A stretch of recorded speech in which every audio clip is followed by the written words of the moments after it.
ہم ہمیشہ یہ کہتے ہیں سرفراز سر کہ اردو تعلیمی اداروں کا معیار پست ہوتا جا رہا ہے، کوالٹی بڑھانا چاہیے۔ اصل میں یہ جو مسئلہ ہے یہ انگریزی چھوڑ کے تمام ورناکولر جو لینگویجز کی اسکولیں ہیں سب کو لاحق ہے، مراٹھی، گجراتی، ہندی سب کا پست ہے، صرف اردو کا نہیں۔ لیکن اس کا مطلب یہ نہیں کہ ہم کو کوالٹی پر دھیان نہیں دینا چاہیے۔ اب سب بولنے لگے ہیں کہ کوالٹی ایجوکیشن ہونا چاہیے، معیار تعلیم کو بلند کرنا چاہیے، لیکن میں آپ سے ایک سوال کرتا ہوں، what is quality education? What is quality? Quality کیا ہے؟ وہاں سے تو شروعات کرنا پڑے گی نا۔ جب تم بولو گے کہ بلند کرو، کوالٹی کیا ہے؟ نہیں معلوم۔ اب میں آتا ہوں اپنے موضوع، اس پر میں 10 منٹ کروں گا، اس کے بعد بھی سوال جواب کروں، میں آپ کو سمجھاتا ہوں۔ میں نے کئی کتابیں، کئی نیٹ اس پر جا کر دیکھا، کئی لیکچر سنے، مجھے بہت شوق ہے، اور آپ کو تعجب ہوگا کہ ہندوستان کی پیمانے پر ایجوکیشنسٹ، آئی ایس آفیسرز مسلم اور پرنسپلس اور ہیڈ ماسٹرس کیلیبر کے ٹیلنٹڈ، ان کا ایک گروپ ہے، اس میں میں ایک شامل ہوں، سرفراز صاحب کو میں نے شامل ہوں۔ ان کو سنو تو دماغ کے دروازے کھل جاتے ہیں۔ اب ایک جملے میں بولتا ہوں کہ کوالٹی کیا ہے یا معیار کیا ہے، پھر معیار تعلیم پر آنا۔ معیار دراصل اس کے متعلقین کی توقعات اور امیدوں پر اترنے کا نام ہے۔ ایک جملہ۔ اب مثلا کارخانے دار جو مصنوعات بناتا ہے اس کی توقع ہوتی ہے کہ وہ بہت زیادہ فروخت ہو، ٹھیک ہے نا؟ گاہک کی توقع ہوتی ہے کہ وہ اس کی مزاج اور پسند کے مطابق ہو، اس کی توقع ہوتی ہے۔ لیکن جب مالک کی توقع اور گاہک کی توقع پر مصنوعات یا پروڈکٹ نہیں اترتی ہیں، کارخانے کو بند کرنا ہوتا ہے، ٹھیک ہے؟ کسان جب پیڑ لگاتا ہے تو اس کو توقع ہوتی ہے کہ وہ بہت زیادہ خوب پھل دے، اور راہگیروں کو توقع ہوتی ہے کہ وہ ٹھنڈی ٹھنڈی چھاؤں ملے۔ لیکن جب دونوں کی توقعات جو ہے وہ پوری نہیں ہوتی تو ایسے پیڑ کو کاٹ دیا جاتا ہے۔ دیکھیے، توقعات کو وابستہ ہونا اور نہیں ہونا، کوالٹی۔ باغبان ایک پودا لگاتا ہے یا کئی پودے لگاتا ہے، اس کی توقع ہوتی ہے کہ اس میں خوب پھول کھلیں، روزی روٹی کا درجہ بڑھے۔ تتلیوں کی توقع ہوتی ہے کہ پھول خوشنما ہوں، شہد کی مکھیوں کی توقع ہوتی ہے کہ اس میں رس بھی ہو، ادویہ سازوں کی توقع ہوتی ہے کہ پنکھڑیاں تر و تازہ ہوں، اور آس پاس کے ماحول کی توقع ہوتی ہے کہ اس میں خوشبو ہو تاکہ وہ مہک جائے، ٹھیک ہے؟ لیکن جب باغبان کی، تتلیوں کی، شہد کی مکھیوں کی، دوا سازوں کی، ماحول کی توقع پوری نہیں ہوتی یا وہ کھڑی نہیں اترتی توقعات کی کسوٹی پر، تو باغبان ایسے پودوں کو جڑ سے اکھاڑ کر پھینک دیتا ہے۔ اس پر غور کیجیے، معیار کیا ہے؟ توقعات کو اترنے کا نام۔ مالک کی توقع ہوتی ہے کہ اس کی بھینس وافر مقدار میں دودھ دے، اور گاہک کی توقع ہوتی ہے کہ ملائی دار دودھ ملے۔ جب دونوں کی توقعات پوری نہیں ہوتی تو ایسی بھینس کو قصاب کے حوالے کر دیا۔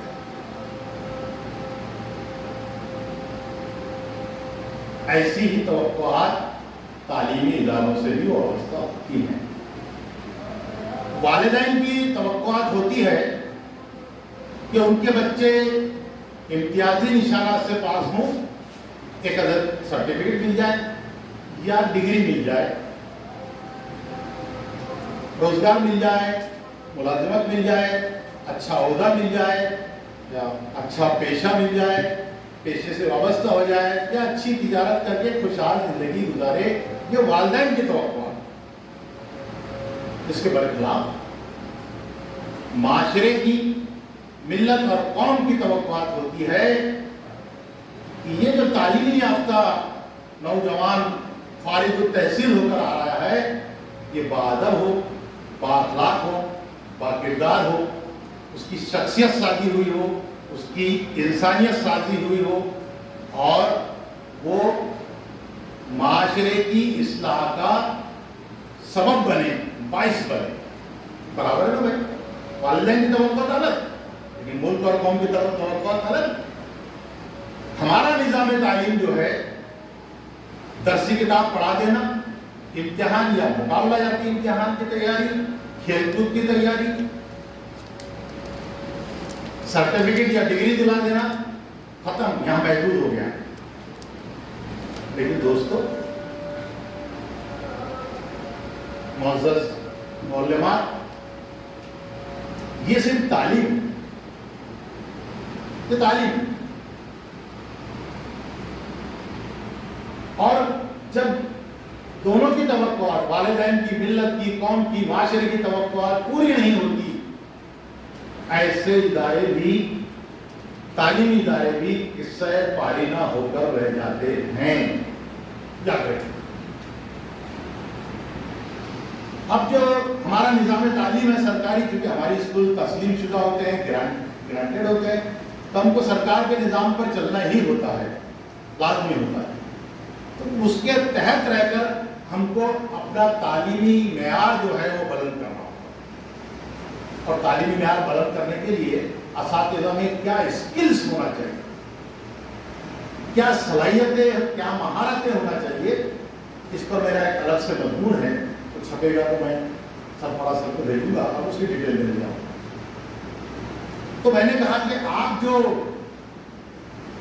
بچوں کو یہ نظام تعلیم کے تحت پڑھا رہے ہیں، دراصل پڑھا رہے ہیں، سکھا نہیں ہے۔ پڑھانے میں اور سکھانے میں فرق ہے۔ درسی کتاب کھولی، پڑھا لیا، بچوں سے پڑھا لیا، اور اپنا کام کر، یا پڑھا رہے ہیں، سکھا نہیں رہے۔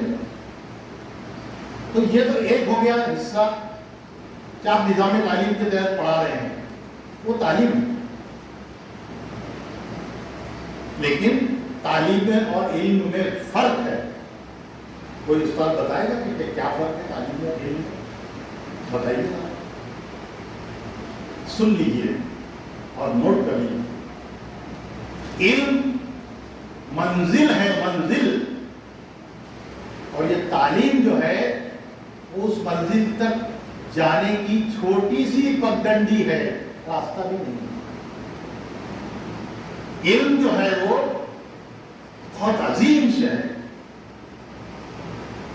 وہ منزل ہے، وہاں تک پہنچنے کے لیے تعلیم چھوٹی سی پگڈنڈی ہے، وہ پیدل راستہ ہے، اس پر چل کر کوئی علم کی منزل کو نہیں پہنچ سکتا۔ پھر تعلیم کے ساتھ ساتھ آپ کو تربیت کی جوڑ دینا پڑے گا۔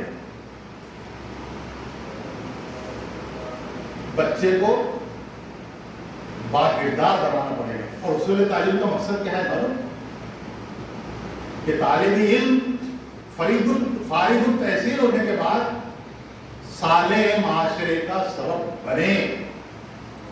آپ نے تعلیم دی تھی، اس کے بعد ڈگری بھی ہے، تجارت بھی کر رہا ہے، انجینئر بھی ہے، اعلیٰ عہدے پر ہے، IPS آفیسر بن گیا، ہم لوگ بڑا فخر کرتے ہیں، لیکن گھر میں آ کر ماں باپ سے اونچی آواز میں بات کرتا ہے۔ ڈاکٹر اپنے مریضوں سے حسن سلوک نہیں کرتا، ڈاؤن ٹو ارتھ نہیں ہے، کیا فائدہ ہے؟ اس کو خود کو فائدہ ہو گیا، معاشرے کو، قوم کو، ملت کو، مذہب کو، تہذیب کو کیا فائدہ ہوا؟ اگر نہیں ہوا تو یہ اصول علم کا مقصد پورا نہیں ہوا۔ پھر ہم کو اپنے اداروں میں نظام تعلیم کے تحت تو بلند کرنا ہی ہوگا، کوالٹی ایجوکیشن کرنی ہوگی، اس کے ساتھ ساتھ اپنے بچوں کی ذہنی تربیت کرنی ہوگی، ذہنی تربیت، تاکہ وہ جب باہر جائیں تو گھر کا ماحول، خاندان کا ماحول، ملت کا ماحول، معاشرے کا ماحول بدل جائے۔ ایسے بچے جن کو دیکھ کر نئی نسل جو ہے ان کے کردار کو نمونہ بنائے، رول ماڈل بنائے۔ اب ذرا اپنے دامن میں جھانک کر دیکھیے کہ ایسا ہو رہا ہے، کیونکہ تعلیم کے ساتھ ہم ان کی ذہنی تربیت طے کر رہے ہیں۔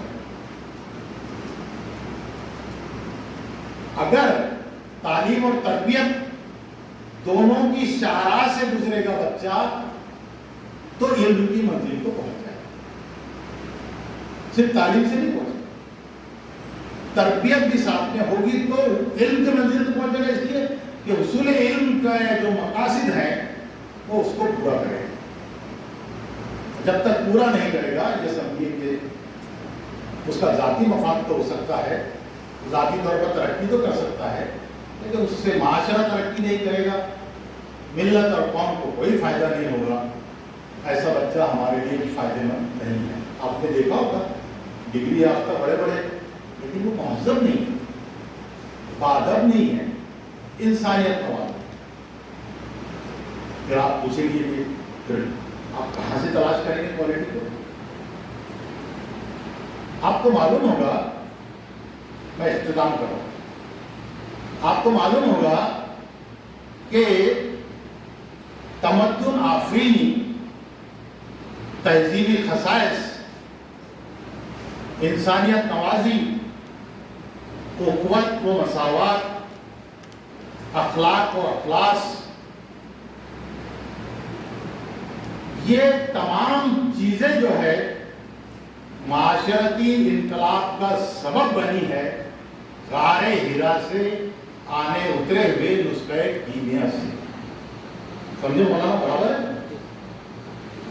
جس نے معاشرتی دنیا میں، پوری دنیا میں، صرف عالم عرب میں نہیں، پوری دنیا میں معاشرتی انقلاب پیدا کر دیا، اور وہی نسخہ کیمیا کل بھی تھا، آج بھی ہے، اور کل بھی رہے گا کوالٹی ایجوکیشن کا مرکز اور منبع۔ خدا